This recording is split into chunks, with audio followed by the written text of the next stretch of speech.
page 58, chapter 11. Unsinkable. Unsinkable. George whispered those words like a prayer over and over in his mind.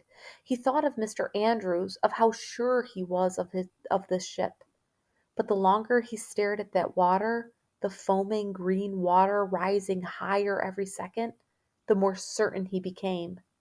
The Titanic was in trouble. "We must go up," Marco said to Aunt Daisy. "We find a way." But she shook her head, holding up Phoebe's bright blue coat and her life jacket. "My niece, Phoebe," Aunt Daisy said. "She's down here." George could see she was fighting back tears. George had never seen her look so sad and helpless, not even when Uncle Cliff died. "She came down here looking for me," George said. "We can't find her." Marco's amber eyes became very intent. "An idea," he said. He knelt down and spoke to Enzo in Italian. The boy smiled and nodded. Then Marco hoisted the little boy up onto his shoulders. Enzo took a huge breath and screamed, "Phoebe! Phoebe!" People stopped talking and stared up at the boy with a foghorn voice. "Phoebe! Phoebe!" A hush fell over the crowd. George heard a faint voice. "I'm here! I'm here!" The crowd parted, and Phoebe appeared, her spectacles crooked, her face pale.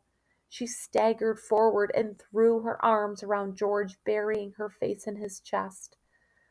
"I found you," she whispered. George didn't bother arguing over who did the finding, and anyway, his words were stuck in his throat, so he just held her tight. It took some time for Phoebe to calm down enough to tell her story. That yes, she had been looking for George and heading for the baggage hold, that she got caught in the crowd of people rushing toward the back of the ship. "It was like a stampede," she said. As Phoebe talked, Aunt Daisy helped her into her coat and life jacket. Enzo held Phoebe's hand like they were old friends, and the strange thing was that it felt that way, like they'd known Marco and Enzo forever. Maybe that's what happened when you got trapped in a flooding ship together. George started to feel calmer with Phoebe close to him. But then came a deep, booming sound, a kind of groaning that echoed all around them. At first, George thought maybe the engines had started up again. But no, this wasn't the sound of the Titanic's mighty engines. The entire ship catapulted forward. People fell, toppling like dominoes. George was thrown into the wall. Screams and shouts echoed through the hallway. He managed to grab Enzo by the life jacket as he was sailing by him. Enzo just giggled as he fell into George's lap. To him, this was a fun game. George hoped he never figured out that it wasn't. "What was that?" Phoebe gasped, digging her fingers into George's arm. Nobody answered, but they all knew. The Titanic was sinking. "We will go up," Marco said. "How?" Aunt Daisy said. Phoebe grabbed George's hand. "You, Georgie," she said.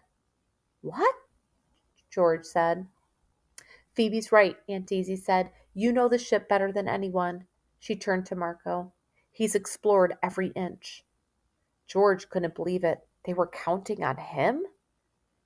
But what if he made a mistake? What if they all got lost? "You can do it," Phoebe whispered. And so George closed his eyes, picturing Mr. Andrews' blueprints in his mind. And he remembered the escape ladders. He remembered what Mr. Andrews had told him. The ladders are in the stoker's quarters, and they run up 3 decks. He pointed toward the front of the ship. "This way," he said.